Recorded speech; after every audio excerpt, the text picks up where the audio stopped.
اعوذ باللہ من الشیطان اللعین الرجیم بسم اللہ الرحمن الرحیم الحمد للہ رب العالمین الصلاة والسلام علی اشرف الانبیاء والمرسلین وعلی آلہ الطیبین الطاہرین المعصومین الذین اذہب اللہ عنہم الرجس وطہرہم تطہیرا اما بعد اللہم اخرجنی من الظلمات الوہم واکرمنا بنور الفہم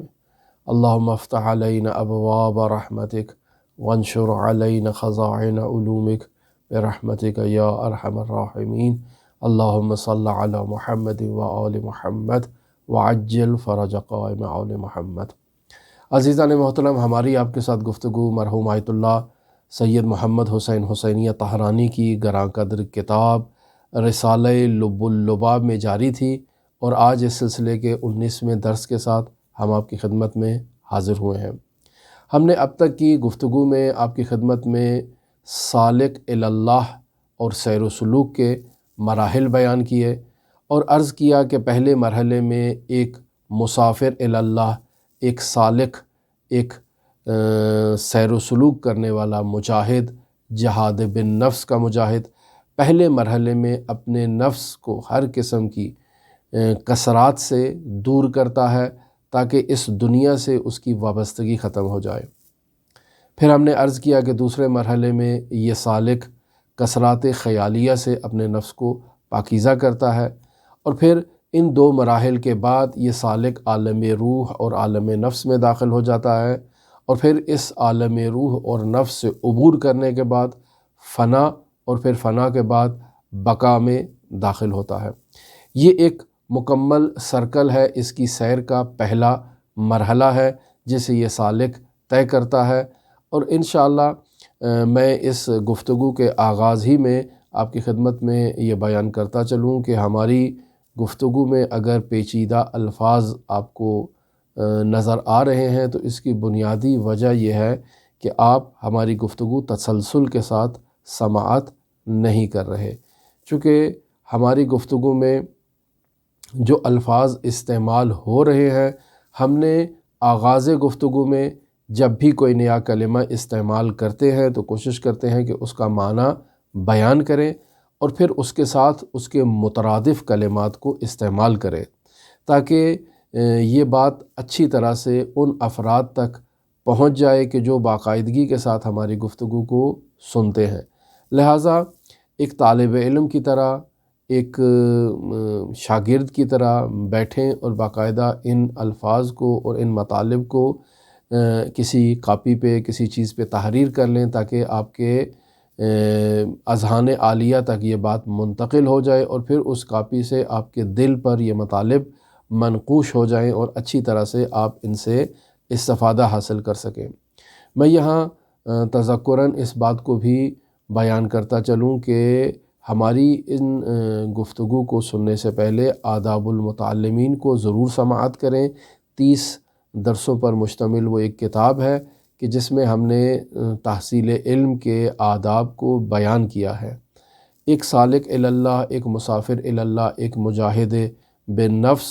ان مطالب کو پڑھنے سے پہلے آداب کو سیکھے کہ طریقہ کار کیا ہے کسی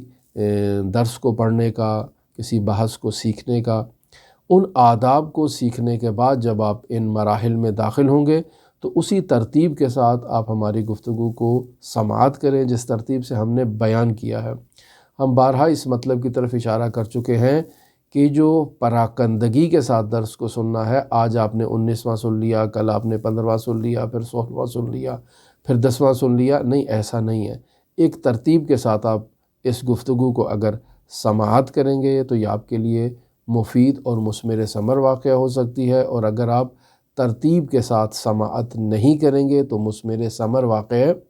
نہیں ہوگی۔ پھر یہاں اس مطلب کو بھی آپ اذہان میں نوٹ کر لیں کہ یہ جو باتیں ہم آپ کی خدمت میں کر رہے ہیں ان کا تعلق سیر و سلوک سے ہے، اور سیر و سلوک کی باتوں کو ہضم کرنے کے لیے، سمجھنے کے لیے انسان کو خداوند متعال سے توسل کرنا چاہیے اور صلاۃ اللیل کی پابندی کرنی چاہیے۔ اگر انسان نماز تہجد نہیں پڑھتا اور پھر وہ ان مطالب میں اور ان دسترخوان میں آ کر بیٹھ جاتا ہے اور سیکھنے کی کوشش کرتا ہے، یقینی بات ہے کہ اسے وہ نتیجہ نہیں ملے گا، اور پھر بس اوقات نتیجہ معکوس یعنی بات تو سمجھ نہیں آئے گی، الٹا ایک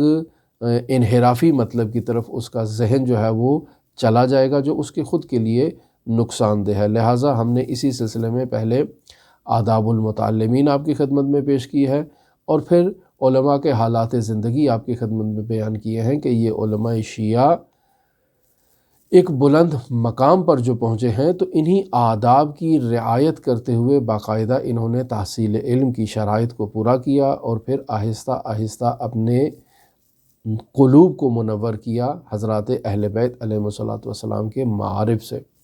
لہٰذا ان معارف کو سمجھنے کے لیے یہ ضروری ہے کہ انسان ترتیب کے ساتھ ان دروس کو سماعت کرے۔ لہٰذا میں ایک دفعہ پھر خلاصہ آپ کی خدمت میں پیش کرتا چلوں کہ پہلا مرحلہ ہم نے یہ بیان کیا کہ ایک انسان خود کو کثرات سے دور کرے جو اس عالم مادہ میں موجود ہے۔ دوسرے مرحلے میں یہ سالک کثرات خیالیہ سے اپنے نفس کو نجات عطا کرتا ہے، اور پھر تیسرے مرحلے میں عالم روح اور عالم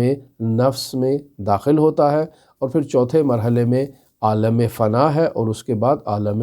بقا ہے۔ یہ مسافر الی اللہ کے سفر کا پہلا مرحلہ یہاں پر کمپلیٹ ہو چکا ہے، اور پھر عالم بقا سے واپس اس نے عالم خلق کی طرف لوٹنا ہے۔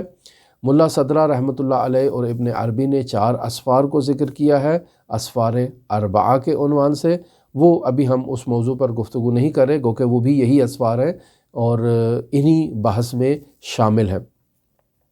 عالم نفس کہ جو انسان جس کا سفر کر رہا ہے، مسافر ہے، یہ عالم نفس مجرد تام ہے، ہر قسم کے امور مقداریہ سے پاک ہے، منزہ ہے، یہ بھی ہم آپ کی خدمت میں بیان کر چکے۔ پھر ہم نے بیان کیا کہ اس عالم نفس کو اور عالم روح کو سمجھانے کے لیے خداوند متعال نے انسان کے وجود میں کچھ ایسے امور کو قرار دیا ہے کہ جن سے وہ اس عالم روح کو اور عالم نفس کو درک کر سکتا ہے کہ میرے وجود میں کچھ ایسی چیزیں پائی جاتی ہیں جن میں مقدار نہیں پائی جاتی، مثلا محبت ہے، امید ہے، خوف ہے، رجا ہے۔ یہ ایسے امور ہیں جو امور مقداریہ نہیں رکھتے ہیں، یعنی نہ تو ان کا رنگ ہے، نہ ان کی شکل ہے، نہ ان کا کوئی ایسا مکان ہے، اور یہ حقیقت بھی رکھتے ہیں، اور ان کی سنخ مادہ نہیں ہے۔ جب مادی نہیں ہے اور ہمارے وجود میں پائے جاتے ہیں تو اس کا مطلب ہے کہ ہم ان امور مجرد کو جو ہے وہ بخوبی ان کو درک کر سکتے ہیں، لیکن خدا نے ہم سب میں ان نمونوں کو قرار دیا ہے تاکہ ہم ان کو درک کریں، اور ان کے درک سے ہم عالم نفس کو اور عالم روح کو سمجھ سکیں اور اسے بھی درک کر سکیں۔ پھر ہم نے یہ بھی عرض کیا آپ کی خدمت میں کہ انسان کے وجود میں بس تو انقباض کی ایک حالت پائی جاتی ہے، یعنی انسان جب اپنے محبوب کو مشاہدہ کرتا ہے تو اس میں ایک انبساط کی کیفیت آتی ہے، اور جب اپنے محبوب سے دور ہوتا ہے تو اس میں حالت انقباض آتی ہے۔ یا انسان جب کوئی نیک عمل انجام دیتا ہے تو اس نیک عمل کے انجام دینے سے انسان خوشحال ہوتا ہے، یہ حالت انبساط ہے۔ اور بس اوقات انسان جب کوئی گناہ کرتا ہے تو اس گناہ کی وجہ سے انسان کے وجود میں ایک افسردگی پائی جاتی ہے، اور اس افسردگی کو حالت انقباض کہا جاتا ہے۔ یہی انبساط و انقباض کی کیفیت جو ہے یہ انسان کے نفس میں بھی پائی جاتی ہے۔ یہ نورانی حس جسمانی نہیں ہے، یعنی ان کا ادراک جو ہے وہ کسی امور مقداریہ کے ذریعے سے انسان نہیں کر سکتا ہے۔ ہم نے عرض کیا کہ سفر دوم میں ہم نے اس مطلب کو آپ کی خدمت میں بیان کیا کہ ایک انسان اس عالم سے دوسرے عالم میں اگر حرکت کرے تو اس حرکت کی بہترین مثال جو ہے وہ نیند ہے۔ اس نیند میں بسا اوقات یہ خواب اس قابل بھی نہیں ہوتے ہیں کہ انسان انہیں اپنے سامنے بیان کر سکے، یعنی انسان کی جو کیفیت اس دنیا میں پائی جاتی ہے اور اس عالم میں انسان جو زندگی بسر کر رہا ہے، تو بس اوقات انسان اس قدر مادے میں گھر چکا ہے اور اس قدر اس کی کیفیت زندگی جو ہے وہ اس عالم میں پست ہو چکی ہے کہ اس کے خواب بھی اس سے متاثر ہے، اور بس اوقات انسان ملکوتی خواب دیکھتا ہے، اور ان ملکوتی خواب کو بھی یہ انسان بیان نہیں کر سکتا چونکہ اس کے پاس اس عالم ملکوت کو بیان کرنے کی صلاحیت موجود نہیں ہے۔ یہ سب انسان کی اس دنیا میں زندگی کی کیفیت پر ڈیپینڈ کرتا ہے، یعنی ہم جو اس مادی دنیا میں جو زندگی بسر کر رہے ہیں تو کس انداز میں زندگی بسر کر رہے ہیں، ہمارا انداز زندگی کیا ہے، یہ زندگی کا طرز اور رفتار جو ہے یہ ہماری مادی اور معنوی جو کیفیت ہے یہ ہمارے خوابوں کے اوپر اثر انداز ہوتی ہے۔ اگر ہم اس دنیا میں پست اور حقیر زندگی بسر کر رہے ہیں تو ہمارے عالم رؤیا میں مشاہدہ ہونے والے خواب بھی پست ہیں، حقیر ہیں، ناقابل بیان ہیں۔ لیکن اگر ہم اس دنیا میں نورانی زندگی کر رہے ہیں تو پھر ہمارے خواب بھی نورانی ہوں گے۔ بس اوقات انسان ان نورانی خوابوں کو بیان کر سکتا ہے اور بس اوقات انسان انہیں بیان کرنے کی صلاحیت بھی نہیں رکھتا ہے۔ انسان بیداری اور خواب میں اس سے جتنے بھی افعال سرزد ہوتے ہیں ان کا منشأ اثر خود انسان ہے۔ میں اس دنیا میں جو کچھ کر رہا ہوں خود اس کا فاعل ہوں، خود مجھ سے وہ سرزد ہو رہے ہیں۔ خواب میں بھی جو کچھ میں کر رہا ہوں اس کا منشا اور اس کا اثر بھی خود میں ہوں۔ جو اس دنیا میں میرے افعال ہیں، اگر میں نماز تہجد پڑھوں گا تو یقینی بات ہے مجھے جو خواب آئیں گے وہ اسی سے مطابقت رکھتے ہوں گے، اور اگر میں لہو و لعب کی زندگی بسر کروں گا تو یقینی بات ہے جو خواب آئیں گے وہ انہی سے ہی متاثر ہوں گے۔ لہٰذا اپنی اخلاقیات کے مطابق بیداری میں بھی انسان جو کچھ کرتا ہے، خواب میں بھی جو کچھ کرتا ہے، یہ افعال خود اس سے سرزد ہوتے ہیں اور وہ خود ان افعال کو انجام دیتا ہے۔ مقدس افراد طہارت نفسانیہ کے باعث جو خواب دیکھتے ہیں وہ خواب بھی ان کے مقدس ہوتے ہیں، نیک ہوتے ہیں۔ انسان جو یہ دو سفر کرتا ہے، یعنی اس عالم مادہ سے عالم مثال اور عالم برزخ کی طرف، پہلا سفر اس کا ہوتا ہے، اور پھر عالم مثال و عالم برزخ سے وہ سفر کا آغاز کرتا ہے عالم نفس کی طرف اور عالم روح کی طرف۔ یہ دو عوالم کا اس نے سفر طے کر لیا ہے۔ یہاں سالک کا جو سفر ہے وہ ختم ہو گیا، یعنی اس نے دو سفر کرنے تھے۔ پہلا سفر اس کا عالم مادہ سے عالم برزخ کی طرف تھا، اور دوسرا سفر اس کا عالم برزخ سے عالم نفس کی طرف اور عالم روح کی طرف ہے۔ یہ دو سفر ختم ہو چکے ہیں۔ اس کے بعد اب سفر نہیں ہے بلکہ فنا ہے۔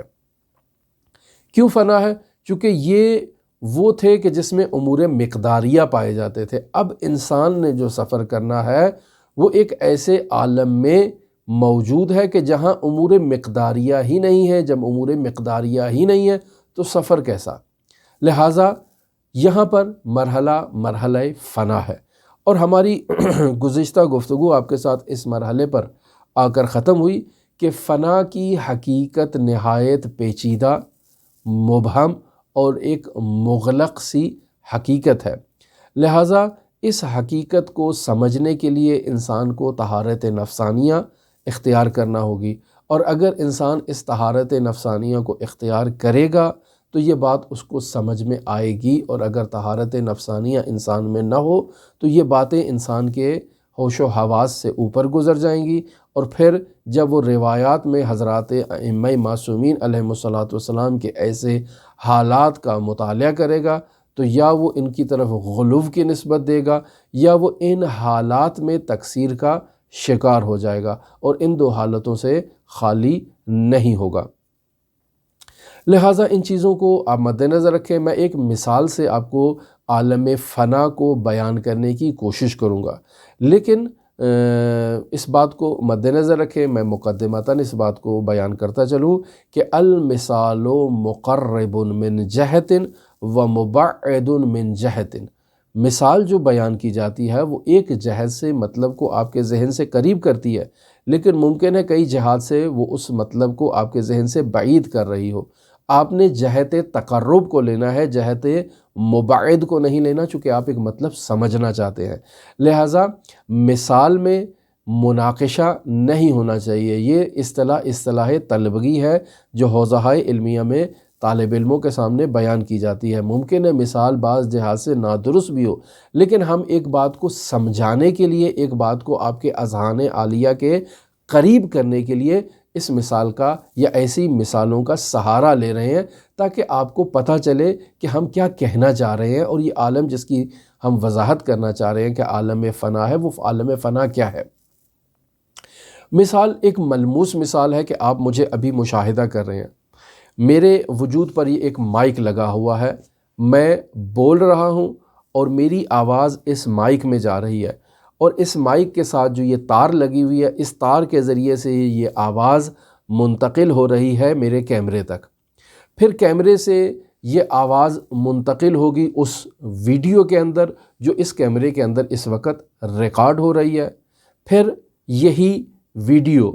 اس کیمرے سے نکال کر کمپیوٹر میں منتقل کی جائے گی، اس کی باقاعدہ ایڈیٹنگ ہوگی، ایڈیٹنگ کے بعد یہ انٹرنیٹ کے ذریعے سے اپلوڈ ہوگی یوٹیوب پر، اور پھر یوٹیوب کا پلیئر جو ہے وہ اس کو نشر کرے گا اور آپ اس کو مشاہدہ کریں گے۔ لہٰذا آپ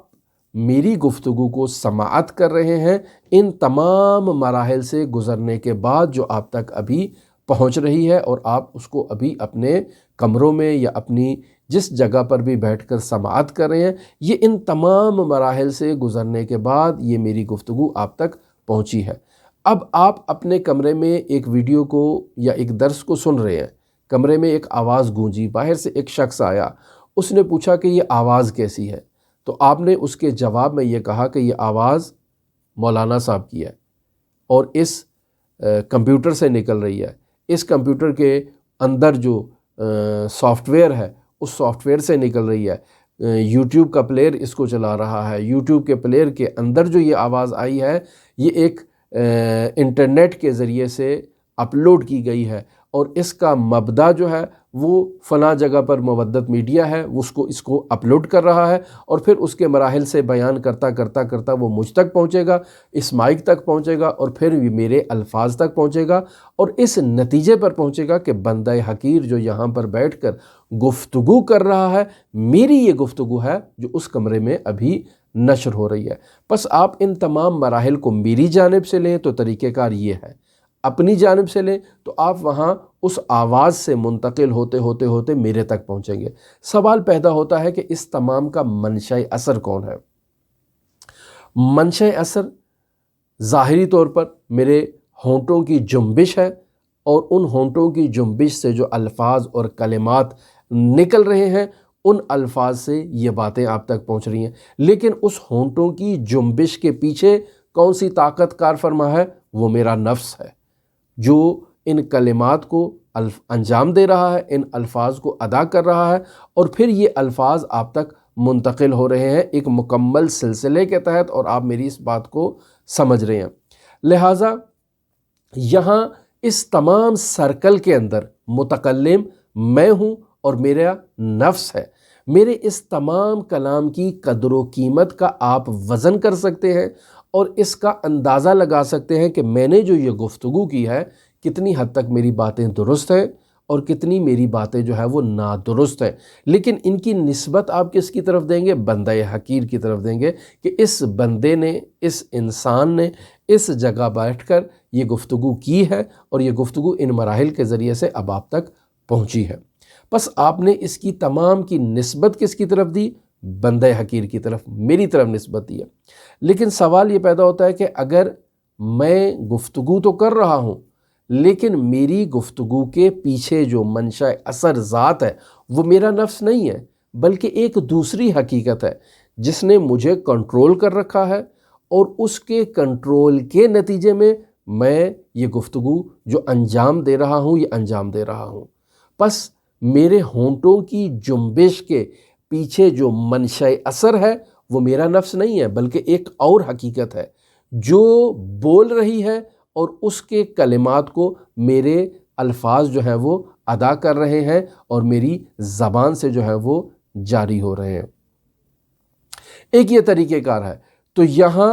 میری حقیقت کے اوپر ایک دوسری حقیقت کا غلبہ ہے اور میری حقیقت اس حقیقت میں فانی ہو چکی ہے، اسے کہتے ہیں فنا۔ ایک اور مثال بھی میں آپ کی خدمت میں بیان کروں کہ وہ بھی اسی قاعدے سے استثناء نہیں ہے کہ مقرب من جہت و مبعد من جہت، ایک جہت سے قریب ہے اور ایک جہت سے بعید ہے۔ آپ دیکھنے کی کوشش کریں، شاید میں درست منتقل کر سکوں، اور اگر ان مثالوں کو سے آپ کے اذہان عالیہ میں مطلب کو درست منتقل نہ کر سکوں تو اس کی خامی اور کوتاہی آپ خود متکلم بندہ حقیر تک اس کو منتقل کریں، نہ یہ کہ آپ کہیں کہ یہ مطالب نہ درست ہے۔ مثلا آپ نے ایک کلمہ سنا ہوگا جسے معاشرے میں کہا جاتا ہے ہپنوٹزم۔ یہ کیا چیز ہے؟ یہاں ایک انسان کسی دوسرے انسان کو اپنے اختیار میں لے لیتا ہے، یعنی کچھ مخصوص ایسے کام کرتا ہے کہ جس کام سے ایک دوسرا انسان جو ہے وہ اس پہلے انسان کے کنٹرول میں آ جاتا ہے، لہٰذا وہ دوسرا انسان اگر کچھ بول رہا ہے تو پہلے انسان کی منشا اور مراد کے مطابق بول رہا ہے، اگر کسی فعل کو انجام دے رہا ہے تو اس پہلے شخص کی مراد اور منشا کے مطابق ہے۔ پس وہ خود شخص جو شخص نمبر 2 ہے، وہ جو فعل انجام دے رہا ہے وہاں مجری وہ خود ہے، یعنی خود اس فعل کو انجام دے رہا ہے، لیکن اس کا کردار بیچ میں کوئی نہیں ہے۔ اصل فعل کو انجام دینے والا جو محرک وہ پیچھے ایک دوسری ذات ہے کہ جس نے اس کو ہپنوٹزم کر رکھا ہے، اور وہ اب اس سے اس افعال کو اور ان مسائل کو انجام دلوا رہا ہے۔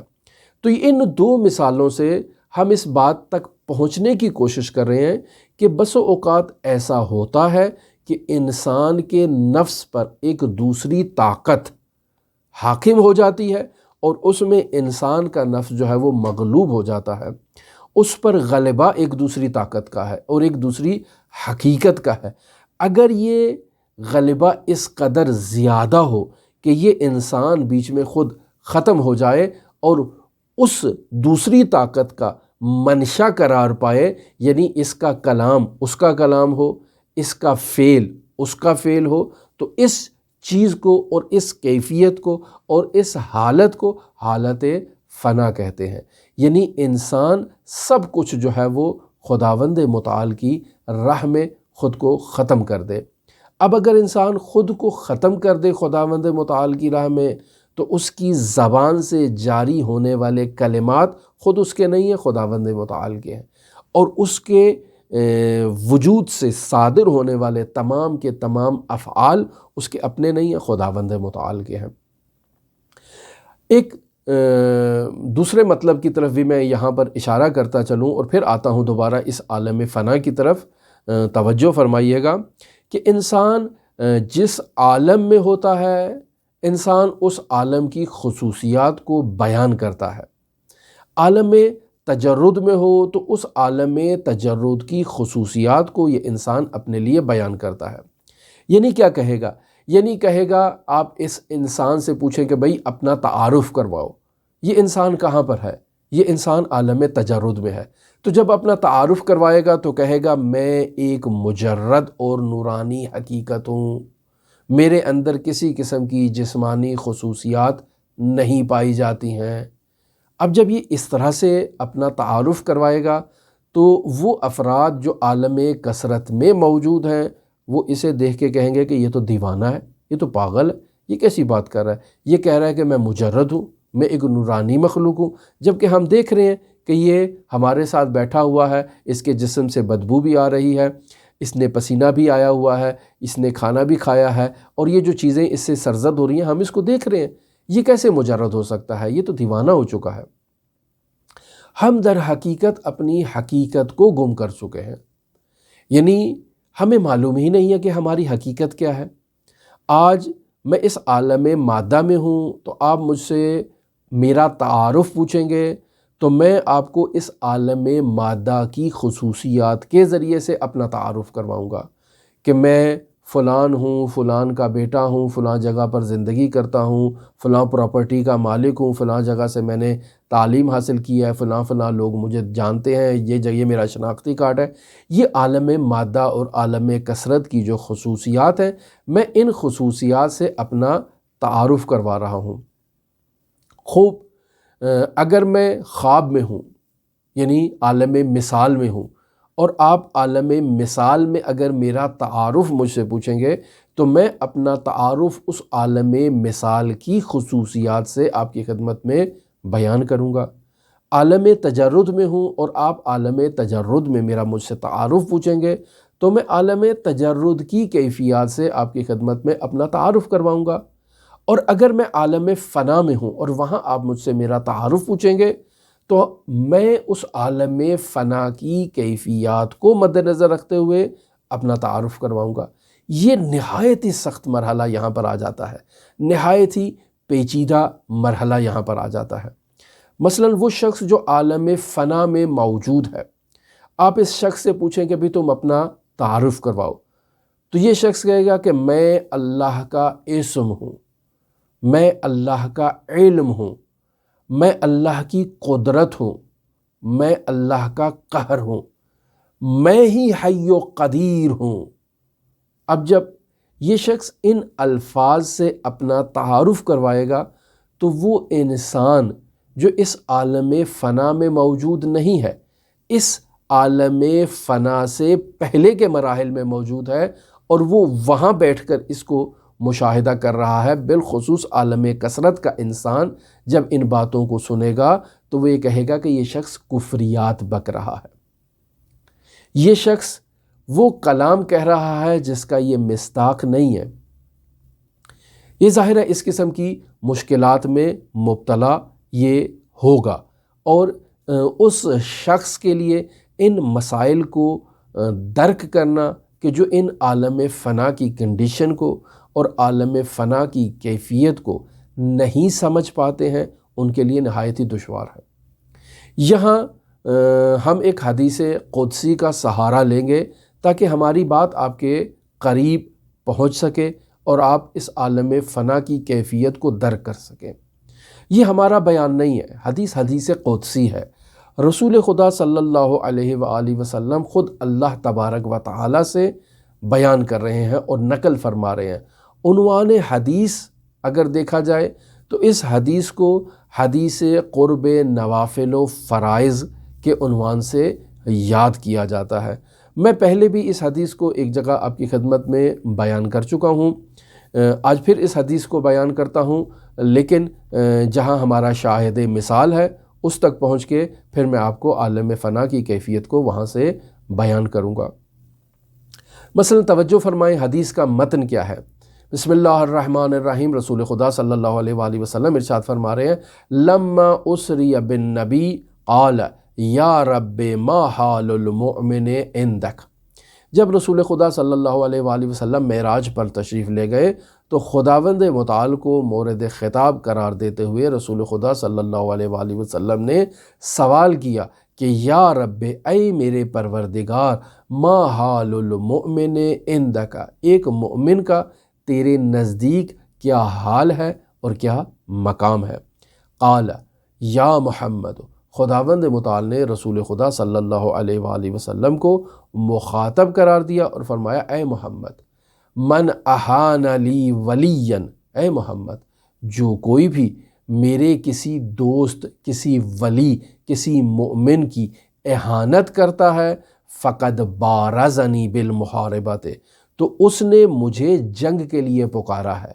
یعنی اس نے میرے مومن بندے کی، میرے ولی کی اہانت نہیں کی ہے، اس نے مجھے مبارزے کے لیے اور جنگ کے لیے پکارا ہے۔ وَأَنَا أَسْرَعُ شَيْءٍ إِلَى نُصْرَةِ أَوْلِيَائِهِ،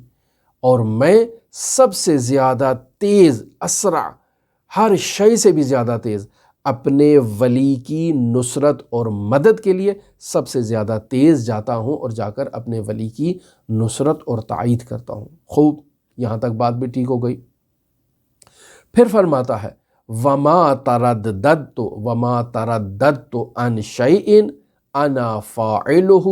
كترددي عن وفاة المؤمن يكره الموت وانا مساعده۔ یہاں پر خداوند متعال کیا کہتا ہے کہ میں کسی بھی کام میں تردید کا شکار نہیں ہوتا، اتنی تردید کا کہ جتنی تردید میں ایک مومن کی قبض روح کے وقت جو ہے نا وہ اختیار کرتا ہوں۔ کیوں؟ چونکہ میں اس مومن کی روح قبض کرنا چاہتا ہوں، اور یہ مومن جو ہے وہ ابھی قبض روح کے لیے تیار نہیں ہے، یہ قراحت کرتا ہے۔ جب یہ مومن قراحت کرتا ہے تو مجھے تردید ہوتی ہے کہ اس مومن کی قبض روح کی جائے یا قبض روح نہ کی جائے۔ پھر فرماتے ہیں وَإِنَّ مِنْ عِبَادِيَ الْمُؤْمِنِينَ لَا يُصْلِحُهُ إِلَّا الْغِنَى۔ میرے بعض مؤمن بندے ایسے ہیں کہ جن کی اصلاح، جن کی زندگی کا جو معاملات ہیں ان کی اصلاح اور ان کی بہتری جو ہے وہ صرف اور صرف غنی ہونے میں ہے۔ یعنی اگر میں ان کو غنی کر دوں گا تو ان کے معاملات درست ہوں گے۔ وَلَوْ صَرَّفْتُهُ إِلَى غَيْرِ ذَلِكَ، اگر میں انہیں غنی نہیں کرتا اور انہیں فقر میں مبتلا کرتا ہوں لَحَلَكَ، تو میں نے ان مومنین کو کیا کر دیا ہے؟ ہلاک کر دیا ہے۔ لہٰذا میں انہیں ہلاک نہیں کرنا چاہتا، لہٰذا میں انہیں غنی کر دیتا ہوں۔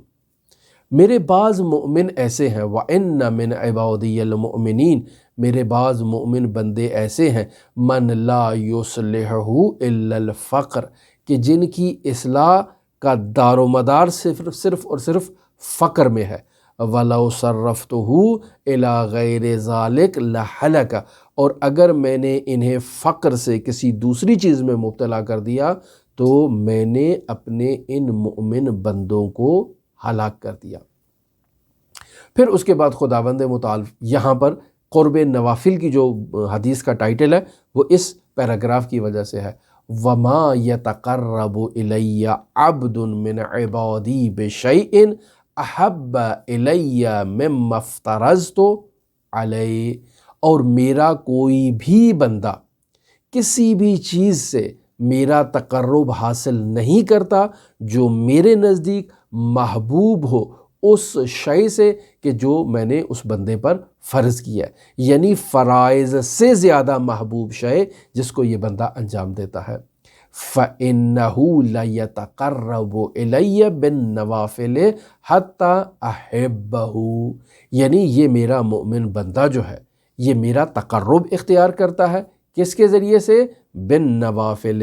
نوافل کے ذریعے سے میرا تقرب اختیار کرتا ہے۔ جب یہ میرا تقرب اختیار کرتا ہے حتیٰ یہاں تک کہ احبہ، میں اپنے اس بندے سے محبت کرنے لگتا ہوں۔ یہ وہ حدیث ہے جو حدیث قرب نوافل ہے، لیکن یہاں سے اب مثال شروع ہو رہی ہے جو فنا کے اوپر ہے اور جو ہمارا شاہد مثال ہے۔ یہاں سے خداوند متعال فرما رہا ہے فَإِذَا أَحْبَبْتُهُ، جب میں اپنے اس بندے سے محبت کرتا ہوں تو كُنْتُ إِذًا سَمْعَهُ الَّذِي يَسْمَعُ بِهِ، تو میں اس کا کان ہو جاتا ہوں جس کان سے میرا یہ بندہ سماعت کرتا ہے۔ پھر وَبَصَرُهُ الَّذِي يُبْصِرُ بِهِ، یعنی كُنْتُ بَصَرُهُ، میں اللہ تبارک و تعالیٰ اپنے اس بندے کی آنکھ ہو جاتا ہوں جس آنکھ سے یہ بندہ مشاہدہ کرتا ہے۔ اب اگر اللہ بندے کا کان ہو جائے اور بندہ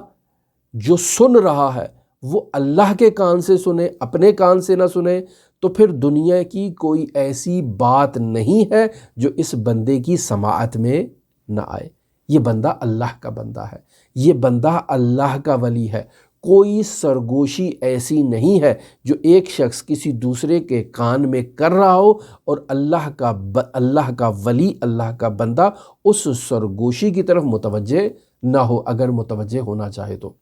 یعنی جب وہ توجہ کرے گا اس سرگوشی کی طرف تو وہ اللہ کے کان سے اس سرگوشی کو سماعت کرے گا۔ ہم کہتے ہیں یہ آغا بہجت کہاں سے بات سن لیتے ہیں؟ یعنی یہ اعتراض آپ نے سنے ہوں گے،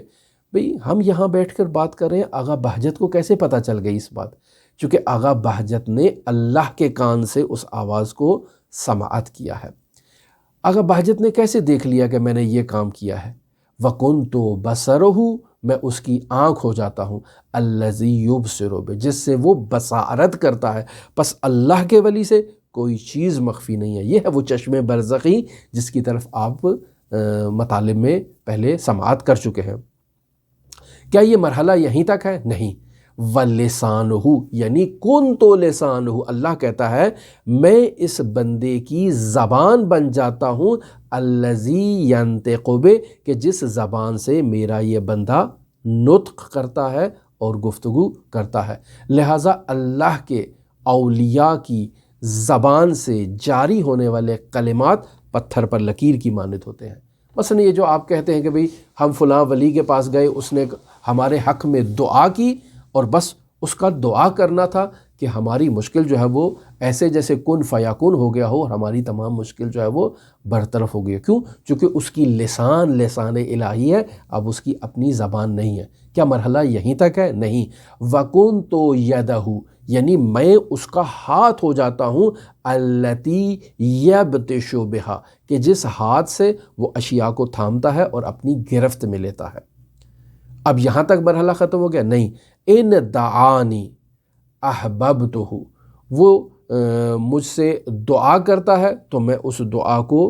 اجبتہ یعنی قبول کرتا ہوں۔ وَإِن سَأَلَنِي، اگر وہ مجھ سے سوال کرتا ہے، اعطیتہ، تو میں اس کو عطا کرتا ہوں۔ یہ ہے وہ فنا کے مراحل، یعنی بندہ ہے لیکن اب اس بندے کے وجود پر جو حکومت ہے وہ اس بندے کی نہیں ہے بلکہ خداوند متعال کی حکومت ہے۔ یہ حدیث ہے حدیث قرب نوافل فرائض۔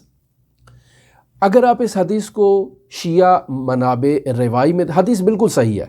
سند کے اعتبار سے، مدرک کے اعتبار سے، متن کے اعتبار سے، محتویٰ کے اعتبار سے اس میں کسی قسم کا کوئی مسئلہ اور خدشہ نہیں پایا جاتا ہے۔ شیعہ منابع روائی میں آپ اس روایت کو دیکھیں تو آبان بن تغلب نے حضرت امام محمد باقر سے، امام باقر نے رسول خدا سے، اور رسول خدا نے خداوند متعال سے اس حدیث کو نقل کیا ہے۔ اگر آپ مزید دیکھیں تو حماد بن بشیر نے حضرت امام جعفر صادق علیہ السلام سے، امام جعفر صادق نے رسول خدا سے، اور رسول خدا نے خداوند متعال سے اس حدیث کو نقل کیا ہے۔ پس منابع شیعہ میں آبان بن تغلب اور حماد بن بشیر نے اس حدیث کو امام باقر اور امام صادق سے نقل کیا اور یہ اس کا سلسلہ سند ہے۔ اگر آپ دیکھیں اہل سنت کے منابع روائی میں تو وہاں حضرت عائشہ، میمونہ اور ابو ہریرہ سے یہ حدیث نقل ہوئی ہے اور انہوں نے نقل کیا رسول خدا سے، اور رسول خدا نے خداوند متعال سے اس حدیث کو نقل کیا ہے۔ اب جب یہ حدیث نقل ہو گئی تو یہاں مختلف طرح کے گروہ ہیں جو اس سے استفادہ کرتے ہیں۔ محی الدین ابن عربی اس حدیث کے الفاظ سے وحدت الوجود کو بیان کرتے ہیں، یعنی ایسی مقام کو بیان کرتے ہیں کہ جب انسان اللہ کی صفات میں فانی ہو جاتا ہے تو اللہ اس کی آنکھ، اس کی کان، اس کا ہاتھ، اس کی زبان بن جاتا ہے۔ یہ ہے وحدت الوجود ابن عربی۔ اگر آپ دیکھیں تو ہمارے ایک بہت ہی بزرگ شیعہ عارف سید حیدر آمولی جب وہ اس حدیث کی خدمت میں آتے ہیں تو وہ محب اور محبوب کی وحدت یعنی فنا فی اللہ کو اس حدیث سے استخراج کرتے ہیں اور بیان کرتے ہیں۔ اب اگر آپ آ جائیں متأخر حضرت امام خمینی رحمۃ اللہ علیہ کی طرف، تو امام خمینی رحمۃ اللہ علیہ جب حدیث کا مطالعہ کرتے ہیں تو وہ اس حدیث سے فنائے افعالی، فنائے صفاتی، فنائے ذاتی اس کو استخراج کرتے ہیں کہ یہ فنا کے بعد کے مراحل پر دلیل ہے یہ حدیث۔ لیکن جب یہ حدیث آتی ہے ہمارے فقہا کی خدمت میں، ہمارے محدثین کی خدمت میں، تو ہمارے فقہا اور ہمارے محدثین ابن عربی کو بھی رد کرتے ہیں، اور آئیں گے تو سید حیدر آمولی کو، اور ممکن ہے امام خمینی کو بھی وہاں پر ریجیکٹ کر دیں اور ان کے نظریات کو جو ہے وہ ٹھکرا دیں، اور کہتے ہیں کہ یہ حدیث کنایہ ہے، مجاز ہے، حقیقت پر مشتمل نہیں ہے۔ یعنی ایسے نہیں ہے کہ حقیقتاً خدا اس کی آنکھ ہو جائے، خدا اس کے کان ہو جائے، یہ تو ظاہری بات ہے حقیقت نہیں ہے۔ یعنی خدا مادی تو نہیں ہو جاتا، یقینی بات ہے اس عالم مادہ میں موجود کان، عالم مادہ میں موجود آنکھ، عالم مادہ میں موجود لسان، عالم مادہ میں موجود ہاتھ جو ہے، یہ یقینی بات ہے کہ خدا نہیں ہوتا۔ یہ بات درست ہے کہ یہ کنایہ ہے، حقیقت اس انداز میں نہیں کہ خدا عالم مادہ میں تنزل کر جاتا ہے اور یہ بندہ خدا ہو جاتا ہے، ایسی تو یقینی بات ہے کہ نہیں ہے۔ فقہا اور یقینی بات ہے کہ یہ مراد امام خمینی نے بھی نہیں لی ہے، حیدر آمولی نے بھی نہیں لیا اور ابن عربی کی بھی یہ مراد نہیں ہے اس وحدت الوجود سے۔ لیکن ہمارے محدثین اور فقہا اس حدیث سے جو وحدت الوجود ابن عربی ہے اس کو باطل قرار دیتے ہیں، جو محب اور محبوب میں وحدت جو فنا فی اللہ حیدر آمولی نے استخراج کیا ہے اس کو بھی باطل قرار دیتے ہیں، اور جو امام خمینی رحمۃ اللہ علیہ نے نظریہ استخراج کیا توحید افعالی میں، یعنی فنائے افعالی، فنائے صفاتی اور فنائے ذاتی کی طرف، اس کو بھی ریجیکٹ کر دیتے ہیں اور کہتے ہیں کہ یہ حدیث اگر وحدت وجود پر دلالت کرتی ہو، اگر حلول پر دلالت کرتی ہو، اگر فنا فی اللہ کو ثابت نہ کرتی ہو، تو اس حدیث کے جو مطالب ہیں اس سے ہم یہ معنی استخراج کرتے ہیں کہ یہ حدیث بندے اور اللہ کے درمیان قرب کو بیان کر رہی ہے، یعنی اللہ کے نزدیک مومن کی عزت اور مومن کے مقام کی طرف اشارہ کرتی ہے، وگرنہ اس سے زائد کوئی حقیقت نہیں ہے۔ میں نے آپ کی خدمت میں تمام نظریات اجمالی طور پر بیان کر دیے کہ یہ اس حدیث سے متعلق کیا نظریات بیان کیے گئے ہیں۔ یہاں ہم دوبارہ واپس لوٹتے ہیں کہ اسماء و صفات میں فنا، جب ہم نے وہ آپ کی خدمت میں فنا کو ایک مثال کے ذریعے سے تعریف کیا کہ ایک حقیقت پر دوسری حقیقت کا غالب آ جانا اور پہلے والی حقیقت کا جو ہے وہ اپنی ہویت کو اس دوسری حقیقت میں کھو دینا فنا کہلاتا ہے۔ ہپنوٹزم کی بھی ہم نے آپ کی خدمت میں مثال دی، یہ سمجھانے کے لیے ہے تاکہ آپ کا ذہن جو ہے وہ اس مطلب کے قریب ہو جائے، وگرنہ فنا کی حقیقت نہایت ہی مغلق ہے، نہایت ہی پیچیدہ ہے، نہایت ہی مبہم ہے۔ یہ تو میں پہلے مدعا کل بھی بیان کر چکا ہوں اور آج بھی آپ کی خدمت میں بیان کر چکا ہوں۔ ہم صرف الفاظ سے اس مطلب کو سمجھنے کے تھوڑا قریب ہونے کی کوشش کرتے ہیں کہ جب ہماری روایات میں ایسے الفاظ استعمال ہوتے ہیں تو ہم ان روایات سے کس مطلب کی طرف جو ہے نا وہ سمجھیں۔ یہاں جو خداوند متعال کہہ رہا ہے کہ کنتو سمعہ،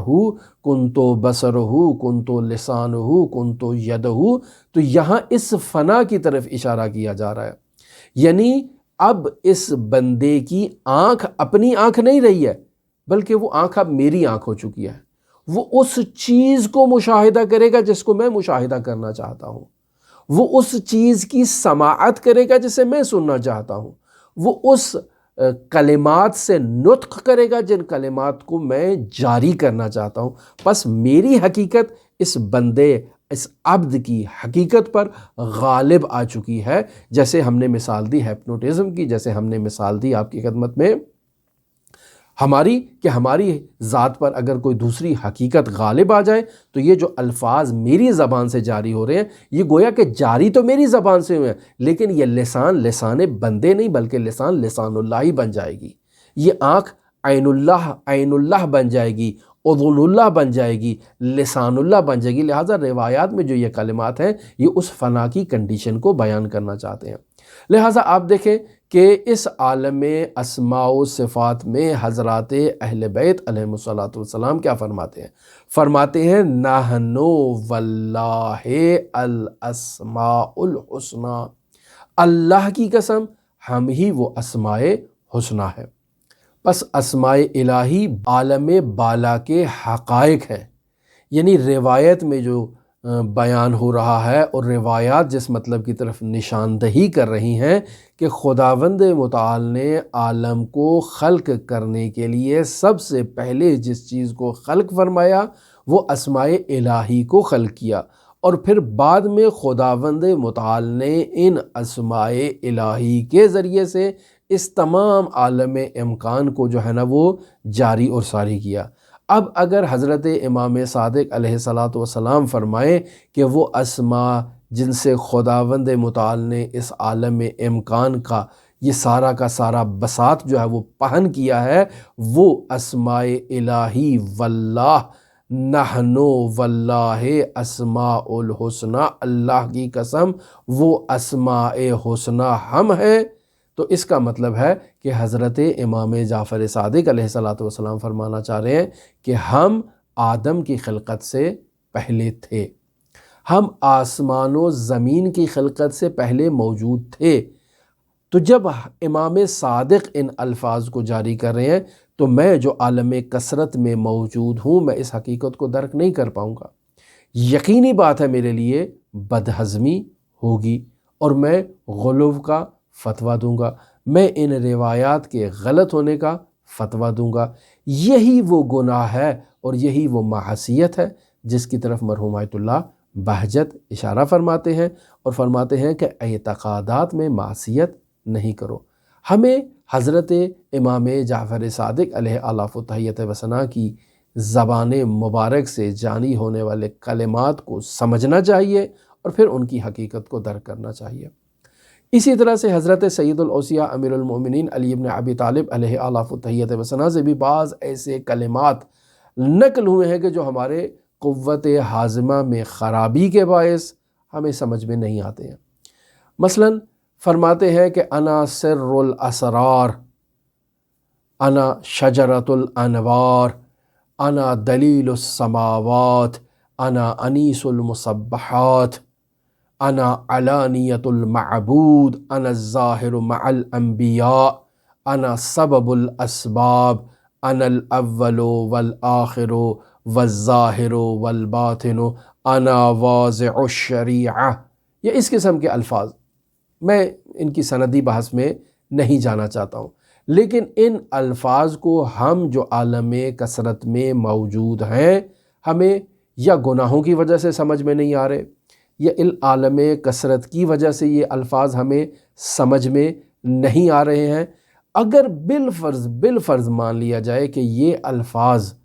واقعاً حضرت سید الاوصیاء امیر المومنین علی ابن ابی طالب علیہ آلاف و تحیت و ثنا کی زبان مبارک سے جاری ہوئے ہیں تو ہم انہیں حضرت علی ابن ابی طالب کے الفاظ قرار نہ دیں، ہم کہیں کہ یہ کلام الہی ہے۔ یعنی حضرت جو کہہ رہے ہیں کہ انا سبب الاسباب، انا الاول والآخر والظاہر والباطن، تو یہاں لسان علوی ہے لیکن کلام الہی ہے۔ یعنی یہ الفاظ زبان علی ابن ابی طالب سے جاری ضرور ہو رہے ہیں، لیکن ان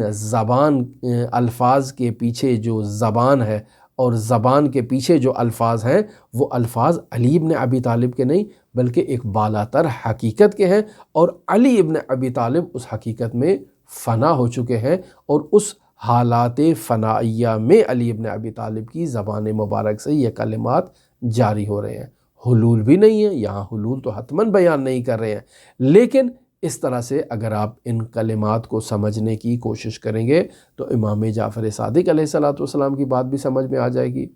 امیر المؤمنین کی بات بھی سمجھ میں آ جائے گی، اور وہ افراد کے جن کی زبان سے ایسے کلمات جاری ہوتے ہیں ہمیں ان کی بات بھی سمجھ آ جائے گی۔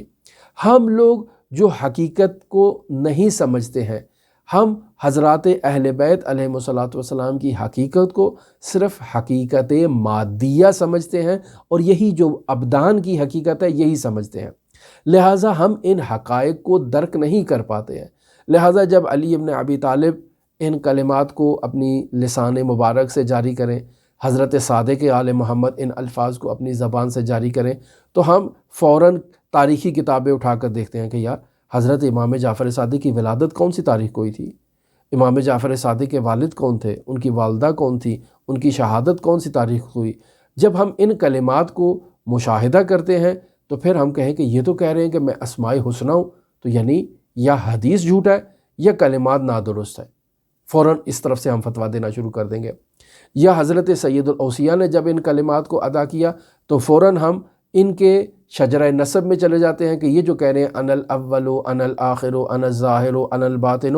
تو یہ تو فلاں تاریخ کو پیدا ہوئے تھے، فلاں تاریخ کو شہید ہو گئے، تو یہ یقینی بات ہے 100% جو ہے نا وہ یہ کلمات جو ہے وہ حضرت سید الاوصیاء سے صادر ہو ہی نہیں سکتے، چونکہ غلو پر مشتمل ہے۔ جبکہ حضرت سید الاوصیاء سے اگر یہ کلمات جاری ہوئے ہیں بالفرض تو یہ حالات فنائیہ میں ہیں، وہ ایک دوسرے افق سے بات کر رہے ہیں اور ہم ایک دوسرے حالت میں اور ایک دوسرے عالم میں بیٹھ کر ان الفاظ کو اور ان کلمات کو سمجھنے کی کوشش کر رہے ہیں۔ یہ ایک مادی کیفیات سے بڑھ کے بات ہے، یعنی مادی بدن سے گفتگو نہیں ہے، مثالی بدن سے گفتگو بھی نہیں ہے، بلکہ یہ عالم روح سے بھی نہیں ہے، بلکہ عالم فنا سے متعلق ہے، جہاں حضرت کا تعین موجود نہیں تھا۔ ایک ایسا افق جس میں کوئی حقیقت نہیں ہے، وہاں پر حضرت امام جعفر صادق حضرت امیر المومنین کی حقیقت واحدہ ہے۔ لہٰذا آپ دیکھیں امام صادق نے کہا نحنو واللہ الاسماء الحسنی، تو کیوں نہیں کہا کہ انا اسماء الحسنی، میں اللہ کا اسم اعظم اور اسم اسماء حسنی کا مصداق ہوں؟ نہیں، نحنو کا کلمہ استعمال کیا ہے، چونکہ وہ مقام جس افق سے اور جس مقام سے تکلم فرما رہے ہیں وہ مقام جمعی ہے، اس میں سب کی حقیقت جو ہے نا وہ اس میں آ کر فانی ہو چکی ہے، اور وہ مقام وحدت ہے۔ وہاں پر اگر حضرات اہل بیت علیہ السلام کے علاوہ بھی کوئی شخصیت آ جائے، مثلا حضرت عباس پہنچ جائیں، حضرت زینب کبریٰ پہنچ جائیں، حضرت معصومہ پہنچ جائیں، تو سب اسماء الہی میں فانی ہو جائیں گے، اور وہاں خود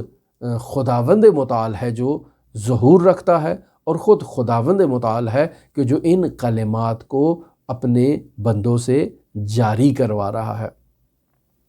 لہٰذا میں اپنی گفتگو کو سمیٹنے کی کوشش کروں، بہت زیادہ وقت ہو گیا، اور آج کی گفتگو بھی بہت پیچیدہ تھی، خود آپ کے سننے کے لیے بھی پیچیدہ ہوگی، بندہ حقیر کے لیے اس کی تبیین بھی نہایت ہی دشوار ہے، اور اس سے اوپر بھی جایا جا سکتا ہے کہ کیا انسان اس مقام فنا سے اوپر والے مرحلے پر چلا جائے۔ یہ ایک سوال ہے کہ مقام فنا سے اوپر کیا انسان خود مقام ذات میں فنا اختیار کر سکتا ہے؟ بطور مسامحہ ہم کہہ سکتے ہیں کہ انسان مقام ذات میں فانی ہو جاتا ہے، یعنی سالک مقام عبودیت مطلق میں ایسے فانی ہو جائے کہ خود خدا اس کے اوپر حاکم ہو جائے۔ اب یہاں ممکن ہے ہمارے اذہان میں یہ بات آ جائے کہ خود خدا اس کے اوپر حاکم ہو جائے اور انسان مقام ذات میں فنا ہو جائے، تو اس کا مطلب ہے کہ اب یہ بندہ جو ہے وہ خدا ہو چکا ہے اور خدا کا مصداق ہو چکا ہے۔ نہیں، ایسا تو نہیں ہے، ایسا تو کسی نے بھی نہیں کہا ہے، آج تک کسی عارف نے، کسی شخصیت نے ایسا نہیں کہا ہے۔ لیکن مقام فنا میں جب اس مقام میں اگر سالک آ جاتا ہے اور اس مقام فنا میں پہنچا ہوتا ہے، تو وہاں یہ سالک جو کلمات ادا کرتا ہے وہ کلمات عام انسانوں کے لیے کفریات پر مشتمل ضرور ہوتے ہیں، لیکن وہ مقام فنا میں جاری ہونے والے کلمات ہوتے ہیں۔ مثلا جیسے کسی نے کہا انا اللہ، کسی نے کہا انا الحق، تو یہ جو کلمات وہ کہہ رہے ہیں یہ زبان اس کی ہے، وگرنہ الفاظ اور کلمات خود خداوند متعال کے ہیں۔ میں یہاں ایک شعر آپ کی خدمت میں نقل کرتا چلوں محمود شبستری کا۔ وہ اس شعر میں ایک حقیقت کی طرف اشارہ کرنا چاہتے ہیں اور کہنا چاہتے ہیں اسی وحدت کی طرف اور اسی فنا کی کنڈیشن کو بیان کرنا چاہتے ہیں۔ کہتے ہیں کہ روا باشد انا الحق از درختی، یعنی حضرت موسیٰ علیہ نبینا علیہ آلاف و تحیت و ثنا جب کوہ طور پر گئے، اور وہ واقعہ سارا آپ کے اذہان عالیہ میں موجود ہے کہ وہاں ایک درخت موجود تھا جو کہتا تھا انی انا اللہ، یعنی وہ درخت کہہ رہا ہے کہ انی انا اللہ۔ تو یہاں شبستری کہہ رہا ہے کہ روا باشد انا الحق از درختی، کہ اگر وہ درخت کہہ دے کہ انا الحق، میں پروردگار ہوں، انا اللہ، میں اللہ ہوں، تو اس درخت کا انا الحق کہنا، انا اللہ کہنا، یہ درست ہے، یہ روا ہے، یہ جائز ہے، اس میں کسی قسم کی مشکل نہیں ہے۔ تو پھر اس کے بعد شبستری کہتا ہے کہ چرا نہ بود روا از نیک بختی، کہ اگر کوئی نیک بخت جو خداوند متعال کی وجود میں فانی ہو چکا ہے، اس کے اسماء و صفات میں، اگر وہ آ کر کہتا ہے ان اللہ ان الحق، تو یہ بات درست کیوں نہ ہو؟ یہ در واقع ایک سپیکر کا کام کر رہا ہے نا، یعنی اگر اس درخت کے وجود سے ان الحق کی آواز نکل رہی ہے اور وہ درست ہے، اور وہاں خود حضرت موسیٰ علی نبینا علیہ آلاف و تحیت و ثنا کو بھی اس بات کا علم ہے کہ یہ جو درخت ہے یہ اللہ نہیں ہے،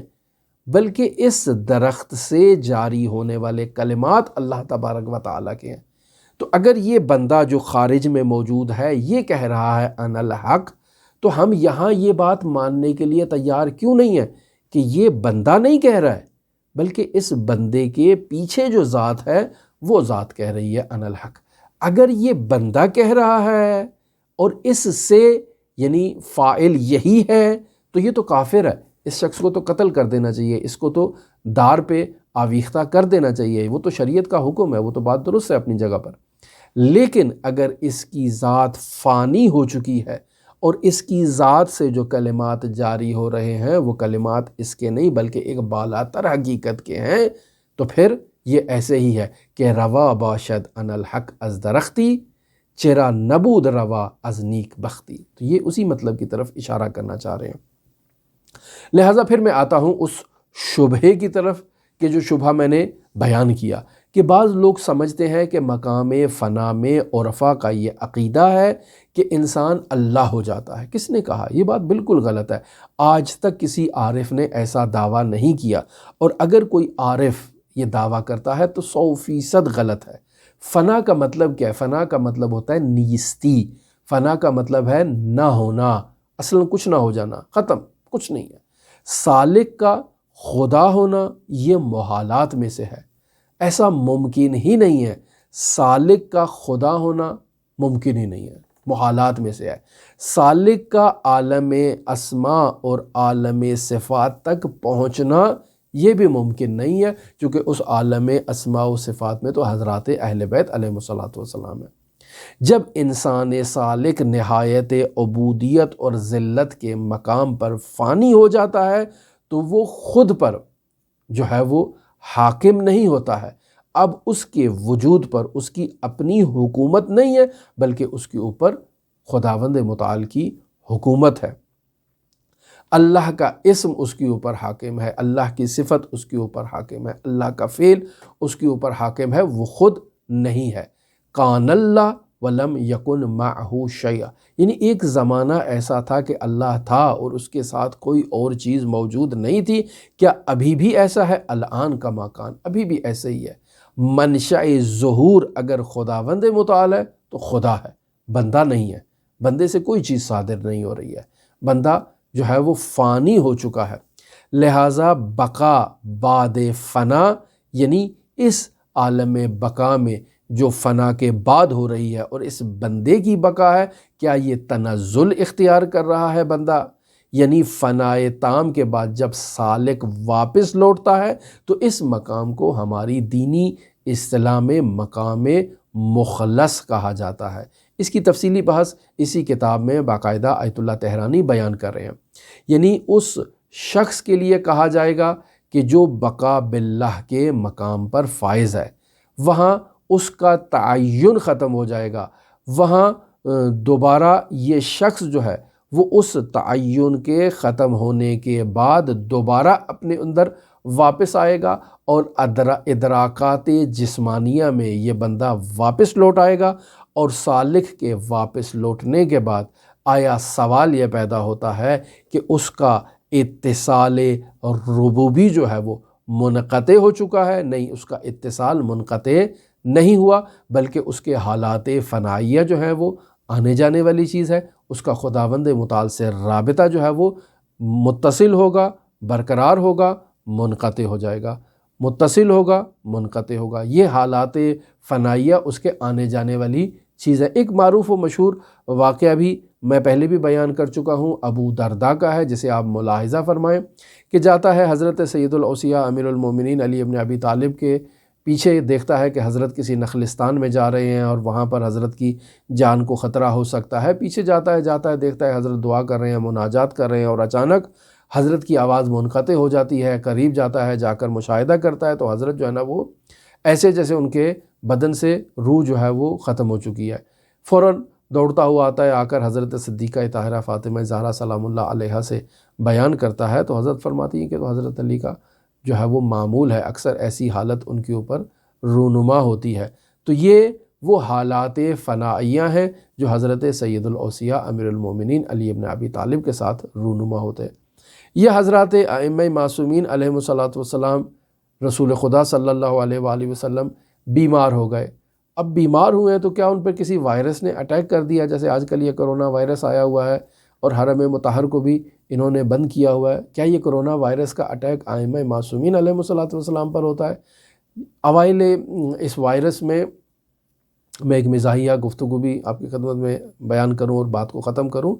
آغاز میں جب یہ وائرس آیا تو انہوں نے زری کو بند کر دیا، تو کسی نے کہا کہ بھئی انہوں نے زری کو کیوں بند کیا ہے؟ تو وہ بیچارہ سادہ سا آدمی تھا، اس نے کہا کہ انہوں نے بند کیا کہ امام رضا کو کہیں کرونا نہ ہو جائے، اس لیے انہوں نے بند کر دیا ہے۔ تو یہ ہمارے اعتقادات ہیں، یعنی ہم در واقع جو ہے نا وہ یہ سمجھتے ہیں کہ حضرات ائمہ معصومین علیہم الصلاۃ والسلام اگر بیمار ہوتے ہیں تو شاید کسی وائرس نے ان پر اٹیک کر دیا، حملہ کر دیا۔ در حقیقت وہ ان کے حالات